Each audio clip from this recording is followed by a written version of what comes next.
Professor Savin Singh आज अपनी geography के व्याख्यान माला में आप सभी लोगों का स्वागत करता हूं। आज हम वायुमंडलीय आर्द्रता के विभिन्न पक्षों पर चर्चा करेंगे। Today I will discuss different aspects of atmospheric humidity. वायुमंडल में हवा में जल के गैसीय रूप अर्थात जलवाष्प की स्थिति को हम वायुमंडल की आर्द्रता कहते हैं। The gaseous form of water in the form of water vapor present in the air of the atmosphere is called atmospheric humidity. धरातल पर सागरीय भाग, जलीय भाग, वनस्पतियों इत्यादि से वाष्पीकरण के माध्यम से जल का रूपांतरण गैसीय रूप में हो जाता है।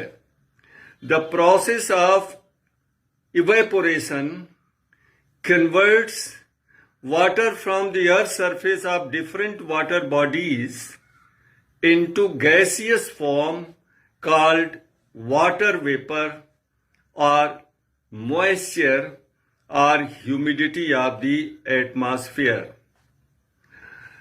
ये जो वाष्पीकरण होता है ये तीन कारकों से निर्धारित होता है। Number 1 is wind velocity, number 2 वायु की शुष्कता, नंबर 3 तापमान।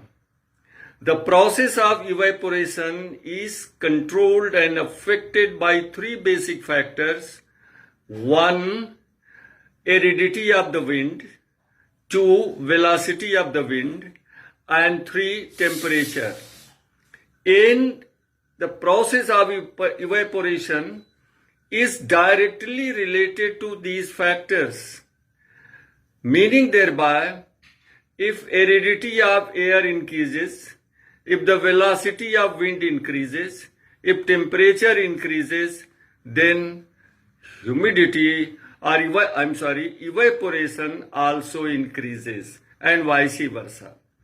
ये जो तीन कारक हैं, हवा की शुष्कता, वायु की गति और तापमान, ये वाष्पीकरण की प्रक्रिया से प्रत्यक्ष और सीधे रूप में संबंधित हैं।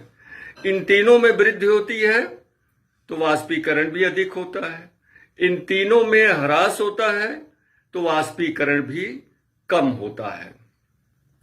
अब वाष्पीकरण के लिए ऊष्मा ऊर्जा की आवश्यकता होती है। Heat energy is required for conversion of water into gaseous form through the process of evaporation. और इस हीट एनर्जी जो होती है वो सौरिक ऊर्जा ही होती है, जिसको हम कैलोरीज इकाई में मापते हैं। The heat energy is directly or indirectly solar energy, and the measurement unit of heat energy is calories. Around 79 calories of heat is required to convert 1 gram of ice into water, and 607 calories of heat is required to convert 1 gram water to water vapor. यानी 1 ग्राम बर्फ को जल में बदलने के लिए, पिघलाने के लिए 79 कैलोरीज हीट की आवश्यकता होती है, और 1 ग्राम जल को वाष्पीकरण द्वारा जलवाष्प में परिवर्तित करने के लिए 607 कैलोरीज की आवश्यकता होती है। ये जो हीट ऊष्मा रूपी एनर्जी वाष्पीकरण द्वारा जो तब्दील हो गई है जलवाष्प में, वाटर वेपर में, वो कहीं गई नहीं है, वो उसी में है। इसे कहते हैं गुप्त ऊष्मा। The heat energy invested in the conversion of solid or liquid into gaseous form is called latent heat. और जब वाष्पीकरण के विपरीत प्रक्रिया होती है यानी संघनन होता है तो ये गुप्त ऊष्मा मुक्त हो जाती है. When the process of evaporation is reversed, that is when condensation takes place, then the heat energy, the latent heat, is released. That is called latent heat of condensation.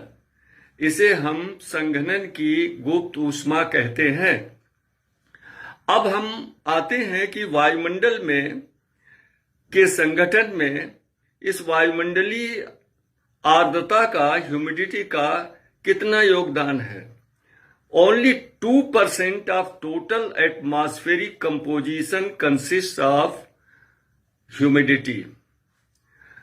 वायुमंडल के संपूर्ण संगठन का केवल 2% भाग वायुमंडलीय आर्द्रता द्वारा बनता है. But this meagre amount is significant enough for weather conditions, different weather conditions. लेकिन यह 2% आर्द्रता की स्वल्प मात्रा भी वायुमंडल की मौसमी दशाओं के लिए बहुत महत्वपूर्ण है. The atmospheric humidity decreases from sea level upward and from equator towards the poles.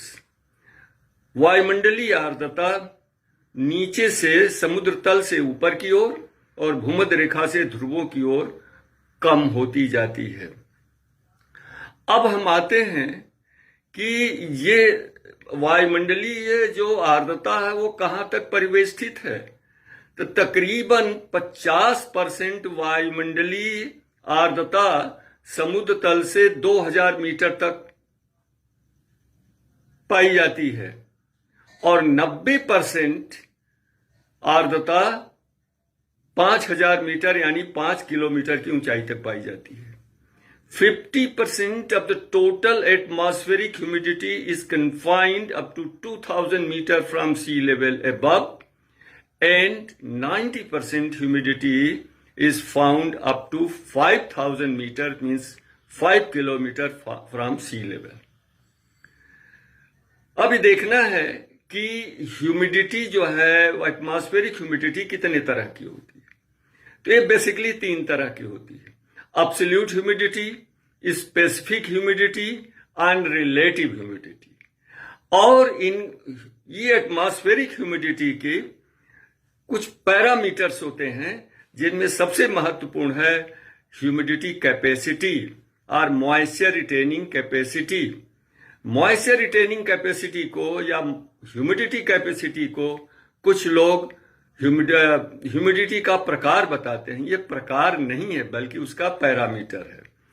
किसी निश्चित तापमान पर निश्चित आयतन वाली वायु में अधिक से अधिक नमी धारण करने की जो क्षमता होती है उसको हम ह्यूमिडिटी सामर्थ्य कहते हैं, ह्यूमिडिटी क्षमता कहते हैं. The maximum amount of moisture contained by a particular air at a particular temperature of particular volume is called moisture retaining capacity. जैसे कोई एक बाल्टी है, उसमें 10 लीटर की बाल्टी है, 10 लीटर उसकी क्षमता हुई पानी धारण कर, लेकिन 5 लीटर ही पानी है उसमें, तो इसका मतलब अभी 5 लीटर पानी क्षमता से कम है. तो moisture retaining capacity is directly related to temperature. If temperature increases, moisture retaining capacity also increases. यानी नमी धारण करने की जो क्षमता है वो तापमान से सीधे संबंधित है. जैसे तापमान बढ़ेगा नमी धारण करने की क्षमता बढ़ती है, तापमान कम होगा तो नमी धारण करने की क्षमता कम होगी. अब हम आते हैं वायुमंडलीय आर्द्रता के प्रकार. पहला है निरपेक्ष आर्द्रता या एब्सोल्यूट ह्यूमिडिटी. किसी निश्चित आयतन वाली निश्चित तापमान पर वायु में जितना ही जल वाष्प होती है, आर्द्रता होती है, उसे हम निरपेक्ष आर्द्रता कहते हैं। दी total amount of water vapour और moisture in air having particular volume at particular temperature is called absolute humidity.